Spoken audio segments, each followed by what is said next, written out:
Do you find yourself being defensive in your relationship? Does it seem like your partner is always defensive no matter what you say? Are you in an argument sometimes and your partner screams, "Stop being defensive," and you didn't even recognize you were? Defensiveness will make you feel hopeless, lonely, disconnected, and might be wondering, why are we even having this conversation? Why are we even together? Defensiveness is one of four toxic behaviors that, when present in your marriage, it can lead to divorce. It can lead to ending this relationship. And in this video, I'm going to break down what defensiveness is, how it shows up, and most importantly, the antidotes. So you can learn to have better communication within your marriage so you don't have to be defensive.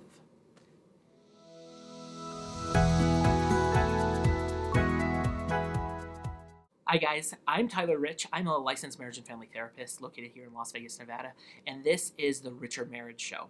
This show is a weekly show to help you form a richer, more connected marriage.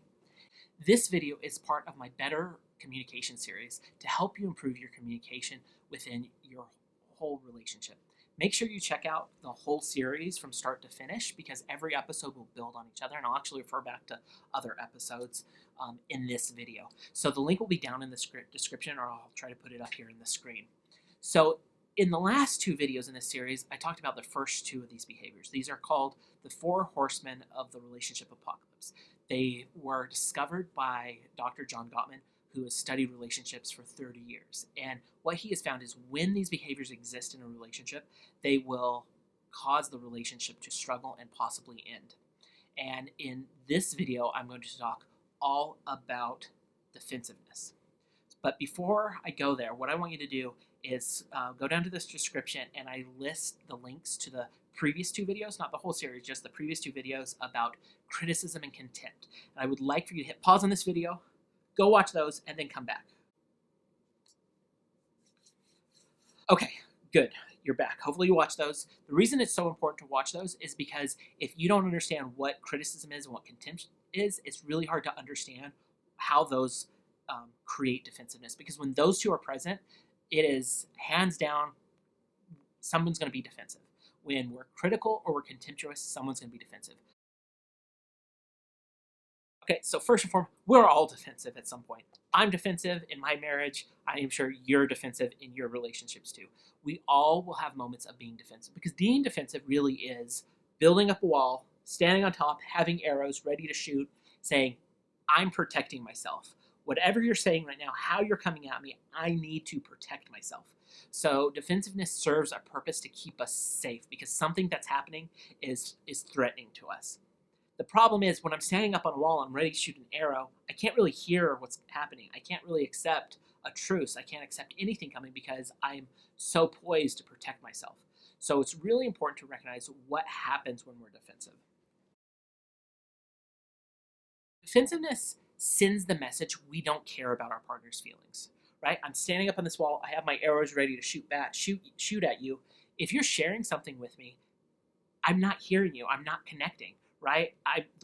However I'm responding sends the message, I don't care about your feelings. So the other thing defensiveness creates is it destroys any chance of solving things as a team, right? In my example, right? We've built this wall, I have my arrows, I'm ready to shoot. If I'm concerned about protecting myself, there's no way that we can work together as collaboratively. We can't be a team together. And a relationship is focused on, are we in this together? Are we a team? So when you're defensive, it's about protecting yourself. It's not about protecting the relationship.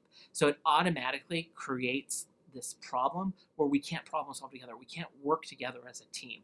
So defensiveness, that's why defensiveness is so dangerous. So defensiveness means we're not willing to take responsibility for any part of our actions. We're not taking responsibility for things we might have said or we've done.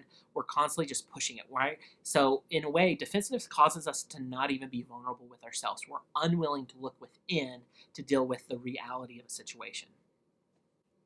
So before I explain what defensiveness is, I want you to go on and hit pause on this video, go down to the comments down below and talk about when you become defensive.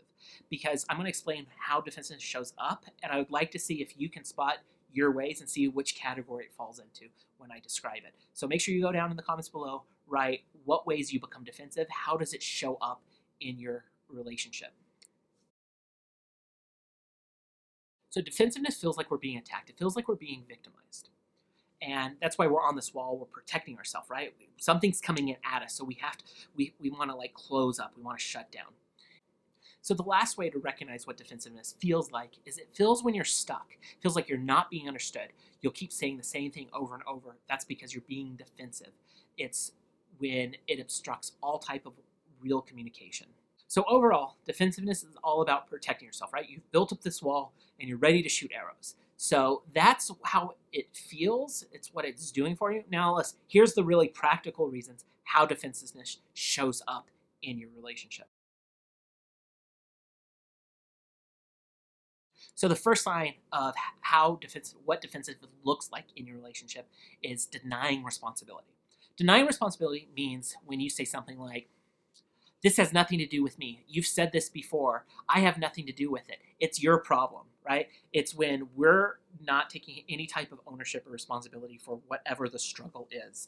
You might not agree with what it is, but there's a difference between disagreeing and totally just denying all levels of responsibility, right? So you have to be cautious to say, what level of responsibility do you have? So the next way defensiveness actually shows up in your relationship is when you start making excuses.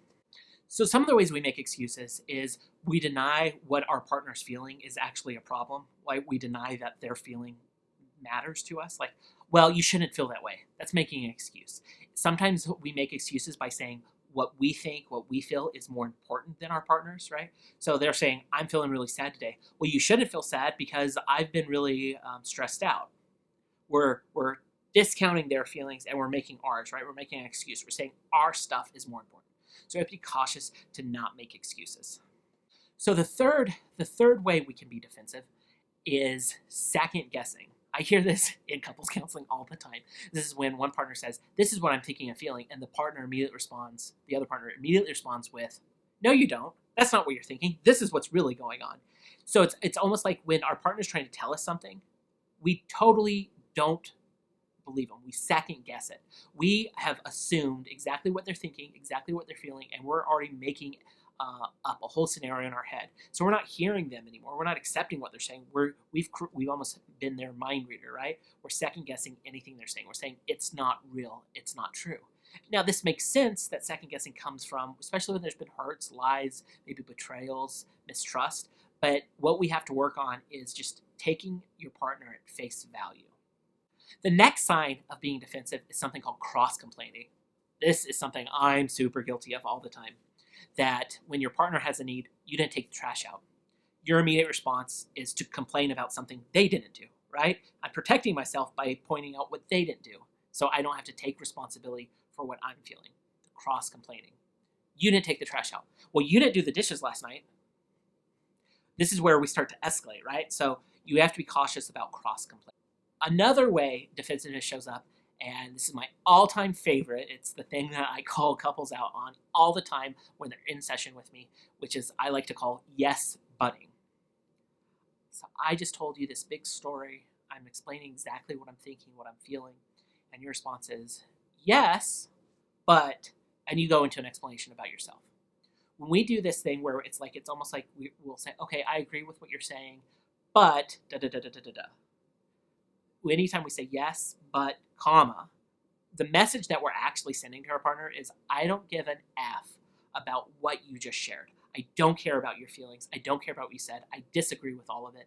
And what I'm going to say now is more important. Right? Total defensive posture. It's almost like we're unable to be vulnerable enough just to accept what a partner says and hold that space for them. So what we do is try to say, agree. We're not trying to argue with them. Yeah, but here's all my stuff. It's more important. We're not able to be vulnerable. Now, if you could just say, yeah, that's true. Way harder. But yes, but this is what I'm thinking and feeling. Much, much easier to have those types of conversation, which is why it's defensive, because it's protecting us yet again. So the last sign you're being defensive is you keep repeating yourself. If you keep saying the same thing over and over and over, you're trying to make a point. You're trying to get somewhere, but it's not working. You're being defensive. The reason why you keep repeating yourself is because it's not being heard. Maybe it's because your partner's being critical. Maybe they're stonewalling. maybe they're being defensive, right? But the more we're repeating ourselves, the worse off we get, right? Because it just irritates us, it makes us more angry, we become more defensive. Okay, before I go into the antidotes, what I really want to do is, can you go and hit the subscribe button for me and hit the like button, because it really helps the channel grow. It helps me kind of share this message of how to have a healthier relationship with everyone out in the world. So thank you so much for doing that. And now let's get to the antidotes. So antidote 1, the reason I asked you to comment down below how you get defensive is because that's step 1 of the antidote. What ways do you become defensive? Me, I'm a repeater and I'm a yes butter. If I find myself saying the same thing multiple times, I'm being defensive. We're in our cycle. We're in an argument. Like something's going on.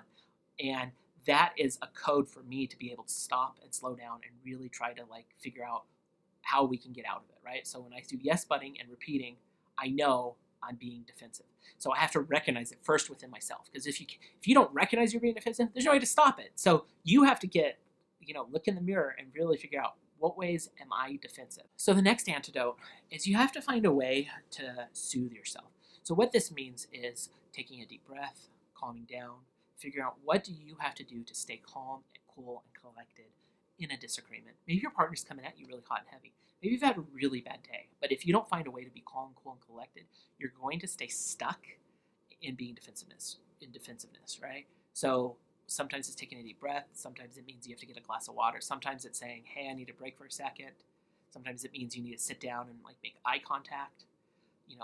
Actually looking at each other, not just talking at each other as you're moving around the room. Really find ways to calm yourself down when you're having a hard argument.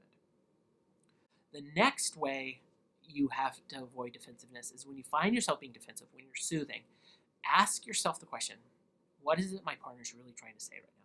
What are they feeling? If you start to get curious about what's going on, and you put your ego aside, you put your emotions aside for the moment, and you get curious about what's going on, it's a lot easier to not find yourself getting defensive, right? If you be like, they seem really angry at me. I wonder how come they're so angry. Why is it that the dishes matter so much to them right now? Why is it that they're feeling so insecure? Why is it that this thing bothers them, right? The more curious you get, the easier it is for you to have more in-depth conversations. So you have to find a way to become curious about your partner, especially if you become defensive. Because defensiveness is inward, it's about protection. Curiosity is outward. It's about leaning in. It's about trying to connect with your partner in a new, healthy way. So the next antidote is take responsibility.